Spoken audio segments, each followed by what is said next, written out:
Welcome to the Self-Publishing School podcast. This is the podcast to listen to if you're an aspiring writer or an author who wants to be more successful. On this show, you'll learn how to write and launch a book successfully, all from the top authors and people just like you who are doing it at the highest level. I'm your host, Chandler Bolt, the founder of Self-Publishing School, the author of the book called Published, and the CEO of selfpublishing.com.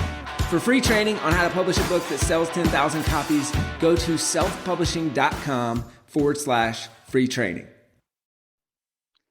Hey, Chandler Bolt here, and joining me today is Dan Miller. Dan is the author of the book, 48 Days to the Work and Life You Love. He's got a whole business beyond that and got a really interesting story.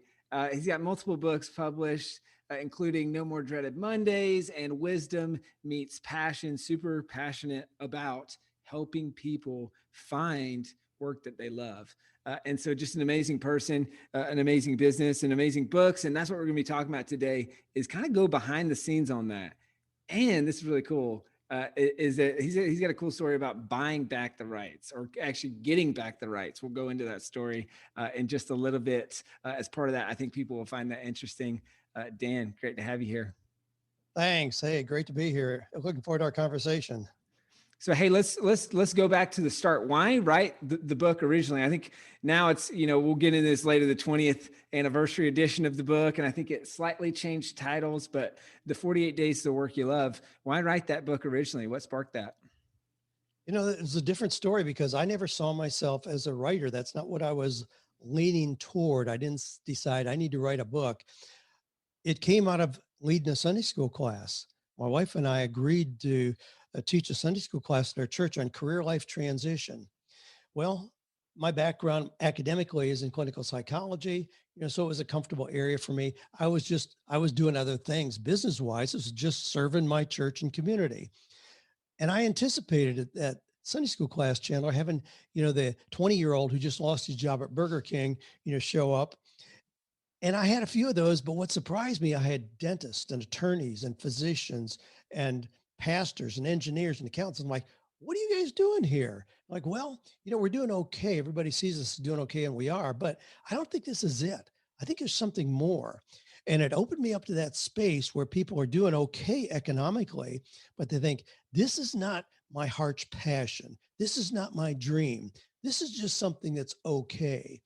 And it allowed me to go deep with those people. And then in doing that and just developing content to kind of walk us all through that, I immediately had people saying, I want my son-in-law to hear what you just talked to us about. What do you have I can give him?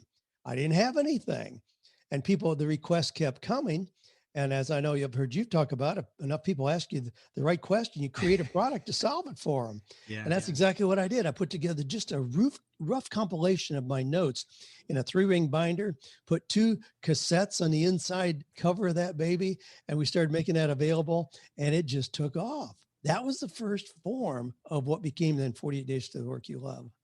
That's great. And working with people, helping people solve problems, and then using the book to be able to solve those problems on a bigger scale. It's honestly, it sounds very similar to, I just did a podcast interview with Gary Chapman of the 5 Love Languages. He said the same exact thing, right? Is asking and asking and asking and going through all these sessions through counseling, things bubble up, and then people say, hey, how can I share this with other people? You write the book, it solves the problem, and you're able to help people on a larger scale. And thus the content did not come from me sitting in a cubicle or going away to a cabin for 6 months. It came just out of the real life interaction with people. So the stories in there are real. They're not just anecdotal. They're real stories about what people went through to find their passion, find work that mattered and was purposeful and profitable. And that's so it really resonated with people, and it just took off pretty quickly. Because your audience, who you're writing to. So you wrote it out of the need. Did you just put it out there and start selling it? Did you say, hey, I'm going to go get a publishing deal and then publish it? Like, how did you navigate that whole process? I never talked to a publisher. I never went to a library, a bookstore.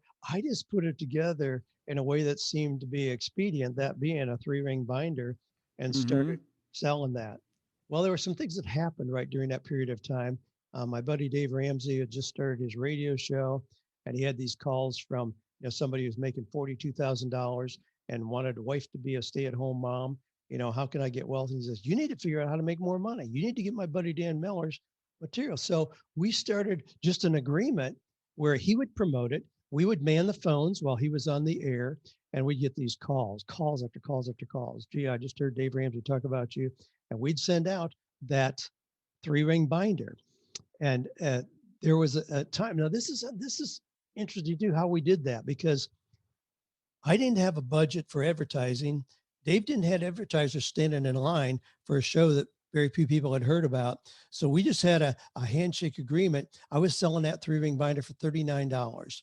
And I told Dave, I'm interested in building my list because I can sell these people other things if they get exposed to my content.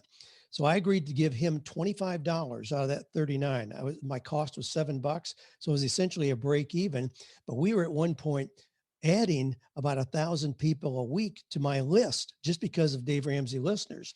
We also got to a point with that agreement where I was sending him checks for $18,000, $20,000 a month. Both of us just new entrepreneurs. I was building my list like crazy, and I was his first advertiser. It was just a great agreement all the way around. That's amazing. And it's funny how similar your guys' stories are too, right? Of how you Yeah. kind of got into it Well, to what you're into. and then I heard this guy, I've always been a voracious reader of the Masters of Achievement. So the old greats, Zig Ziglar, Brian Tracy, Jim Rohn, Dennis Waitley, Norman Vincent Peale, those guys. And so this guy, Mark Victor Hansen, said he's going to do Mega Book University in Los Angeles and share it with people how he sold books, him being the co-author of Chicken Soup for the Soul. So I said, talked to my wife. I said, hey, I want to go to this. If I'm selling this thing and it seems to be working okay, I want to really figure out how to do it better. She said, okay. So I tapped my buddy Dave Ramsey on the shoulder. I said, hey, let's go to this thing. So Sharon and Dave went with us to that. We sat there for three days and listened to this guy talk about how he sold Chicken Soup for the Soul and how you just nurture your audience, the relationships you have. I came back, and in the next 18 months, I sold over $2 million worth of that 3-ring binder that I was selling. But holy smokes, this works. So then I'd never talked to a publisher. I never reached out to a publisher ever. Then I had publishers knocking on my door. They said, we see what you're doing with this crazy 3-ring binder. How about if we produce a traditional trade book with that? So I did a deal with a publisher, got my first little advance, and we went to that. Now, here's what happened though, and this relates to how you handle your books. So I was bringing in at $39 a piece. And at that point, I was selling a lot outside of my Dave Ramsey connections, obviously. And we had $7 in that. So it was very, very profitable. Then I got a book deal. I got $15,000 advance for my first book deal. And then I would get royalties on a book, and I got about $1.50 per book. So my revenue per book sale dropped precipitously, but my audience exploded because they had distribution that I didn't have. So all of a sudden I was hearing from people, not only in Tennessee, Georgia and Kentucky, but geez, people in Norway and Sweden and all over the world. So it was that trade-off. It reduced my profits. And I know we'll talk about the trade-off there, but it increased the distribution and created kind of a worldwide audience for us. That's wild. I got so many follow-up questions to that. I just had Mark and Victor Hansen, or Mark and Crystal Hansen back on just a couple of weeks ago on my podcast, kind of replaying the events that happened there. Yeah. And it just phenomenal. Then I went back on stage with Mark Victor Hansen at a subsequent event of his and told how I got that first book deal, how the success of that book then led to the next bidding war for No More Dreaded Mondays, and how that has evolved into other things. Yeah. So, hey, walk me through. You said 2 million in copies in 18 months after that conference in revenue. Or sorry, 2 million in revenue from copies sold over 18 months. After that, what you said, obviously there was still the Dave connection and book sales through there. Besides that, what else did you do during that 18 months to sell so many copies of that book, even before you got the publishing deal? One of the things, knowing my audience, we wanted connection with the audience, not just a one-time transaction. We wanted connection with them. And so I was building a really robust list that I promised them I would send them every Friday career tips. So we were doing a newsletter. I started that newsletter. I sent it out to the 67 people whose email addresses I had. 67 people. That was in August of 2000. So I said, if you enjoy it, share it with your friends. If you don't, we'll take you off the list. Just let me know. Well, we've had over 140,000 people sign up for that free newsletter. So the book sales prompted that. In my books, as you do as well, I have a lot of incentives in there for them to go to my website. So the book is just the tip of the iceberg to then engage with people. So seeing that and seeing people that wanted more, then I started offering personal coaching on careers. We started doing live events on how to do that, how to get in the game. We developed a seminar series on the back end. So all those things we developed on the back end of the book just being the lead to get us those contacts. That's great. And so you did that. So it sounds like a newsletter was a big part of it, of the book sales, even before the book deal. What about post book deal? I mean, I know that's when the book hit New York Times. Like, what did you guys do to promote the book post book launch, and what worked the best? We've always done things that are pretty organic. We embrace the relationships with people who already know about us. They're our biggest fans. They're our biggest marketing team. So I don't do a lot of, I've never done billboards, that kind of traditional advertising. And one of the things that came along in that period of time that we're talking about here too was an opportunity to be on terrestrial radio there in Nashville. So I was on the same station as Rush Limbaugh, Dave Ramsey. Well, that was pretty powerful. So that really led things. For 6 years, I was on radio. And the reason I changed from that is because I had some kid came along and said, there's this thing called podcasting. He said, why don't you let me take segments of your radio show? We'll put it up this thing called podcast. I say, hey, whatever, do whatever, just have fun with it. And wow, I thought I had a big audience with the radio show. We were a 100,000 watt station out of Nashville, Tennessee. But then with the podcast, then I started hearing from people from New Zealand and Bangladesh and Australia and places I never heard of.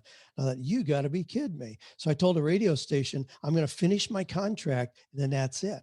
They're like, you're crazy. This podcast is a fad. Radio's the real deal. I says, nah, man, I've seen the light. And I did that. They thought I was absolutely crazy because I had a really successful radio show. I finished that, went to podcasting, and podcasting has just exploded. I've never seen a marketing tool that has more responsiveness, more intimacy, more loyalty than podcasting. So I started that in December of 06. I've never missed a week. That's another thing. You build trust with consistency. I've never missed a week. I've never done a replay. So I'm approaching now 15 years of run of that. And so that's been a really powerful thing. But those are things that are not just paid for advertising. It's nurturing relationships, giving content to people that they really can use, giving a ton of free content, and it fuels the back end sales of products that do create money. Hey, Chandler Bolt here. I hope you're loving this episode so far. It's time to go from inspiration to implementation. All right, so if you've learned something, we want to help you implement what you've learned with your book. So what I want you to do right now is go to selfpublishing.com/schedule, book a publishing consultation with one of the experts on my team. We'll talk about your goals for your book, your dreams, your challenges, your next steps, and we'll start putting together a plan. All right, so go to selfpublishing.com/schedule, book a call with the team. Let's see how we can help with your book. It's time to implement. Taking a adding value first approach. And through content, through the podcast, through the newsletter, through all those things. And by focusing on that, that's really built momentum, and building momentum both from an overall listenership and audience perspective, but it sounds like also building momentum into things like this book launch and the launch of future books, paid products, the coaching programs, kind of everything on the back end. I've got a book that'll be coming out very soon. Well, the first thing I'll do is send out autographed, specially packaged copies to about 300 people. And there's a pregnant pause there for a reason, because that's the essence of my marketing plan. It's getting that in the hands of people that I've developed relationships with. They're the biggest promoters. I mean, to try to go out here and find somebody who never heard of me, yesterday, man, that's tough. But just nurturing relationships that I developed over these years just means that I can just open my hand with a new product. It's the old, Napoleon Hill principle, how to think and grow rich. Wow, you build those relationships. When you talk about people like Andrew Carnegie, Henry Ford, and J.D. Rockefeller and all that, it was the relationships they built that made them extremely successful. And we have the same opportunity to do that today. And I find a lot of people, they're going after people. It's kind of at the bottom of the pyramid, so to speak. People never heard of them before, and they're doing all these things. And I won't drop any names. No offense to anybody doing whatever they're doing. I go deep with people who are already my fans, and I know what happens. They spread the word with more effectiveness and credibility than I could ever do myself, showing up where I've never been heard of before. So we really focus on that. And any practical tips for folks specific to that? Like, so if I'm listening to this right now, I'm thinking, okay, I get it, Dan, this is great. Like, how do I go deep and be intentional about going deeper with the people who already know about me and who are already in my ecosystem? Or how do you approach that? I'm pretty accessible. People comment on that a lot. And yes, I am, to people that I already know. So, I mean, sure, I get auto random inquiries and I can't respond to all of those, but I don't want to forget the people who helped me get to where I am. So I still remember, the guys who are struggling, who did just lose their job at Burger King and are trying to figure that out, or the little gal who was a dental hygienist making $17,000 a year. Today, she's manager for one of the big dental conglomerates. She opens their new offices, makes about 200,000 a year. She credits that to sitting in that little Sunday school class that I had. I still want to be in touch with her. I want to hear those updated stories. So, and that's what I focus on. That's what gets my time. That's great. Dan, you mentioned getting the rights back to your book. So obviously you get the advance, you publish the book, and all those things. You hit New York Times, it sells for years and years and years. How did you do that? What's the story there? Oh my gosh. This is an amazing story. And but it's, 48 Days to the Work You Love. Boom, came out. Did really well. New York Times bestseller, and has done extremely well. Well, being a book where the content, the application changes. The Work You Love 20 years ago, we didn't have digital nomads, electronic immigrants, and all the kind of terminology that we use today to describe real work opportunities. Look at what's happened in the last year and how work models have changed, just hammered the old traditional work model. So about 30% of the content that was in that book 20 years ago is still there. The core message, figure out how God has uniquely gifted you, and then how to create from that a focus so that you can identify and move into work that is purposeful, fulfilling, and profitable.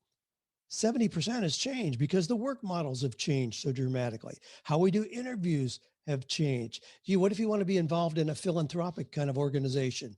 The approach is totally different than just getting a resume out there and doing a job search. So I've updated it every 5 years.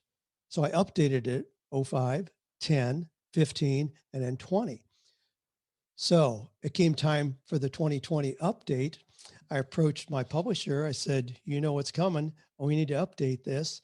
They were like, well, I'm not sure this book really fits in line with what we're doing as a publisher. Now, as a publisher, they went from doing 300 to 400 titles a year to doing 35. It's one of the Christian publishers. They're very focused in what they're doing. And I said, I think you're right. It doesn't really fit in your new focus. That was the main thing. And so I said, in light of that, I'd like to request rights back. They said, okay, let us think about it. We'll come up with a proposal, whatever. So 4 months went by. I kept checking in. Gee, what do you think? And I'd already been calculating, what would I be willing to do? how big would I be willing to write that check? Because this is a big deal. This is a book that is doing really well still. What would I be willing to do to get that back? Now, in the period of time, all those years of being with the publisher, their personnel changed over and over again, like it does. And there were things that they did that I just thought were absolutely ludicrous. I just wanted to hit myself in the head. Are you kidding me? But I always valued the relationship. I always treated the relationship with respect and generosity. 4 months later, the publisher came back. She says, Dan, we've looked at this. There's no precedent for this. We have no legal right to give you this back at all. But in light of the relationship you've had with us over all these years, we're going to give you the book back. That was it. She said, what we require is that you buy what we have in inventory. I said, okay. I said, don't print anything more. I said, here's the timing. So I laid out a 6-month timeline in which I could have the new version ready to go and in the marketplace because I didn't want a gap where there was nothing available. So I went to work on getting the new version all ready to go. And then I said, okay, now I'm ready. And in the meantime, they had continued to diminish their inventory, which worked to my advantage even more. The end of the day, I paid $1,800 for what little bit of inventory they had left Oh and my got goodness. total rights back. Wow.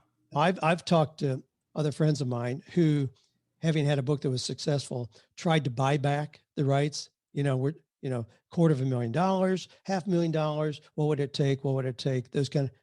I got this back, and again, I'm humbled by that. But it was because of how I treated the relationship. Had I been a jerk in any part of that over all those years, that would have never happened. And I mean, Wow. I'm just so thankful for that. But that gave me then, instead of that tiny royalty, now I'm totally in the driver's seat. Now I did, new audio. We can segment out portions of it any way that we want to. We can parcel that out. So it's a game changer. Now I still did partner with publisher where the arrangement is much, much different, but where I'm in total control of that.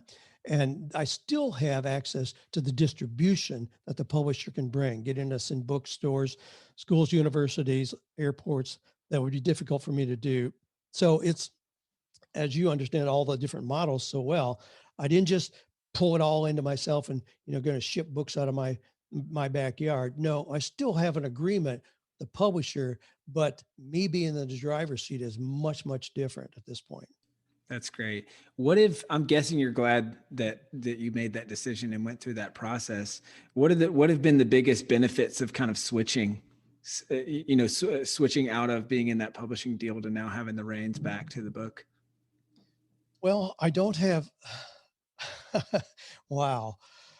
Sometimes editors at publishers have to justify their position. I mean, I've had editors, 23 years old, fresh out of college, and to justify their position, they question every line, every comma, every spacing. It's just horrendous to work with. I mean, so certainly I don't have that. I can have my own editors under my direction, and the process is so much smoother. I don't have to lay awake at night thinking, wow, is this going to be, they're going to think chapter 3 ought to be where chapter 6 is now. So I don't have any of that. So the freedom of just moving forward with that is just amazing. That's the main thing, really. I mean, I've worked with multiple publishers, always had good relationships with them, but your hands are really tied. There's no question Right. about it. And as it For is sure. now, yeah, if I want to, I mean, if I want to put up, if I want to give away copies, I can. If I want to give away digital copies of the book, I can do that. Well, a traditional publisher, that's going to drive them nuts to do that, or give away Yeah. the audio. Gee, so we Yeah. give away the audio with the purchase of the book. We can do all kinds of mix and match things, creative marketing that a traditional publisher is going to say, no, no, no, no. I like that. What has the book sold less copies, the same, or more, like over a similar time period since you, like if we were saying like maybe a 3 month or 6 month or whatever period before being out of the traditional publishing deal to now? Have you noticed any Oh, impact on the sales? I haven't noticed any difference at all. Now, that being said, my focus is not on those books out there. I don't go look at those numbers much. Yeah. Yeah. My focus is on using the book as an introduction to what we Right. do where we make Right. money. Yeah. The things that are most important to me is who can I send this book to for free? Because once exposed to it, then they're a candidate for our high-end coaching programs, our online community, my mastermind. I mean, those are the things that I'm really most interested. Those are the things that I track. Those are the ones that I personally autograph and put in a box and send out. Mm, And as you well know, yeah. I'm not looking to make money on the book. I'm looking to get the book out there so that it introduces people to all the other things we do at 48 days where we do make money. Yeah. And we're so aligned on that, Dan. I mean, that's same thing when my book published with self-publishing school. It's like that book brings in hundreds of thousands of dollars a year in revenue for self-publishing school, but it's through exactly Yeah. what you're talking about, which is using the book to get more lead sales and referrals for the business. So can you talk to me in a home stretch, just a couple more questions here. Can you talk to me about how do you choose who to give that book to for free? And what are the numbers that you track in terms of how the book is helping drive the business growth? Now, what I look in terms of business growth is we have three major areas of revenue in our business. So we've got the one that involves just product sales, seminars and courses and all of that. And then we have our coaching mastery program where we train people to be coaches, because one of the outcomes of the book, and I know I've heard you talk about this, people immediately started asking me, gee, I'm a Christian author too. How can I sell the books like you've done? And I'd answer that, give them all, and after I did that, 30 times, it's like, geez, I need to turn this into an event, a course, which we did.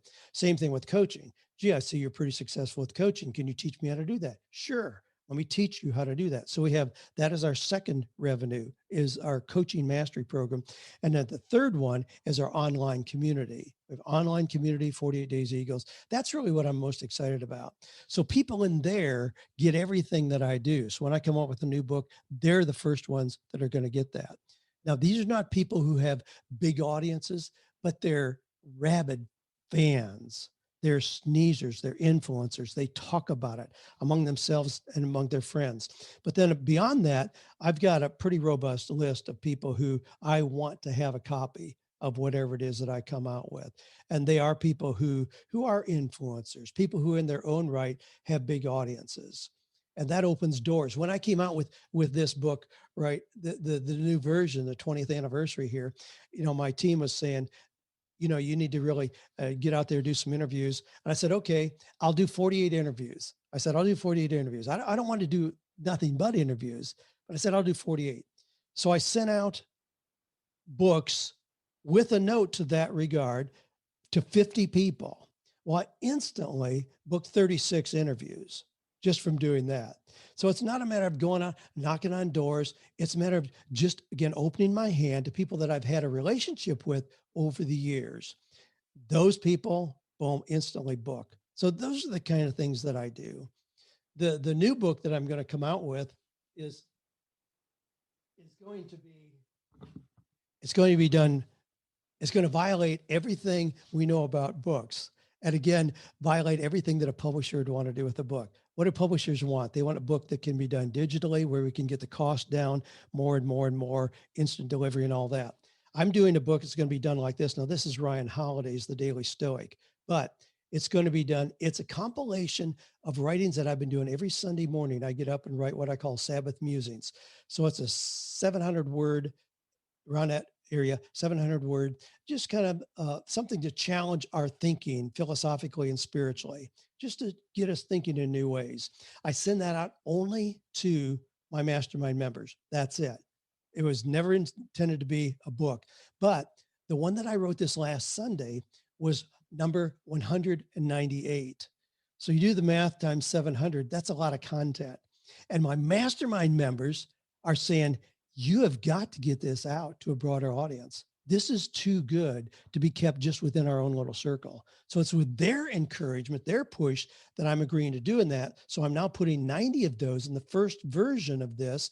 It's going to be called An Understanding Heart, but it'll be with assimilated leather cover, gold edge pages, bookmark, all those things in there. The That's publishers say, no, no, no, that's too expensive.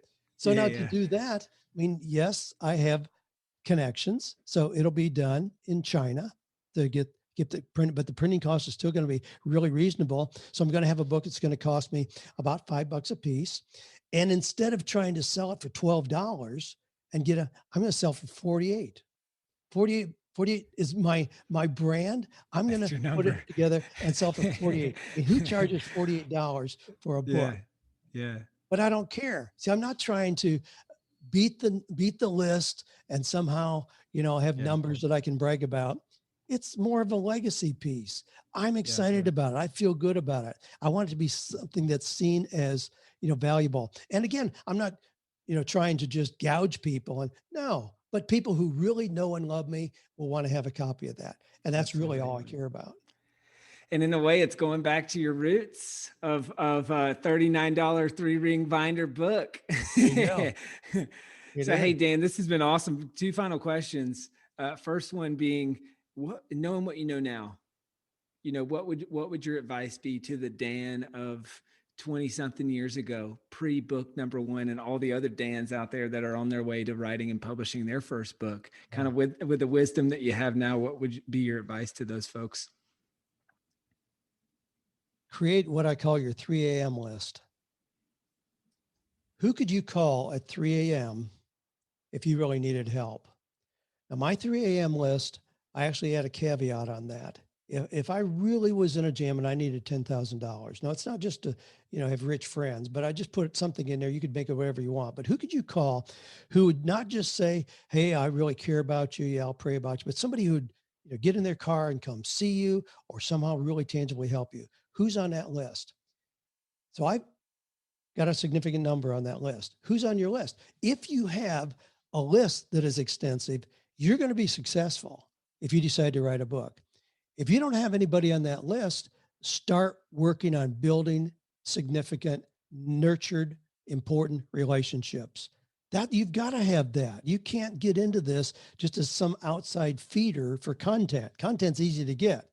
People buy a book because they believe in you. So you have to build credibility. When you sell something, there has to be rapport and trust before they're going to pull out their money and pay you. So how are you going to build your trust? Now, what I recommend, incidentally, on that, Chandler, is that you have a list that corresponds at least to your age. So if you're 27 years old, you got to have 27 people on there. If you're 50, you got to have 50 on there. And I think that's a reasonable goal so that you expect as you grow and mature, you're going to increase that. But get people on that list, people that you really believe would have that kind of response to you. That's going to be the foundation for then writing a book that people care about. That's awesome. So good. I love that. Dan, this has been amazing, man. I appreciate you. Where can people go to find out more about you and to check out, to buy your book, to check out what you're up to, your business, and all those things? The easiest place, we created a unique landing page for you and your listeners. If they go to 48days.com/SPS, Self-Publishing School, SPS, 48days.com/SPS, you get a free chapter of this new version of 48 Days to the Work You Love, and also link to some of the other resources that we've kind of alluded to here to get started. Thank you for that. Awesome. Yep. So guys, it's the number 48days.com/SPS, stands for Self-Publishing School. And you can get some free resources. Thank you, Dan, for creating that link and hooking up the crew with some great resources. Absolutely. My pleasure. Awesome. Well, Dan, thank you so much. Thanks for the honor. I love talking about this stuff, Chandler. Yes, sir. Thank you so much for watching or listening to this episode of the Self-Publishing School podcast. I know there's so many places that you can be spending your time. There's other podcasts that you could be listening to, YouTube channels that you could be watching. So thank you so much. It means the world. Now, I want you to do 3 things right now if you found this episode helpful. All right, number one, I don't know if you know this, but we've got a YouTube channel. It's a companion channel to this podcast. All the video versions of the episode are on the YouTube channel. So number one, subscribe to the YouTube channel. Number two, if you're listening to this podcast wherever, whether this is Spotify, Apple Podcasts, number two, I want you to subscribe to this podcast right now so you don't miss a future episode. And then number three, this is probably the most important, leave a review on the podcast. All right, reviews are super important and help the podcast get discovered by other people. So number three, leave a review on the podcast. Thank you so much. I'll see you in the next episode. If you're on the fence about scheduling a publishing consultation call with my team, maybe you're not quite ready for that, I've got some free training that I think will be really helpful for you.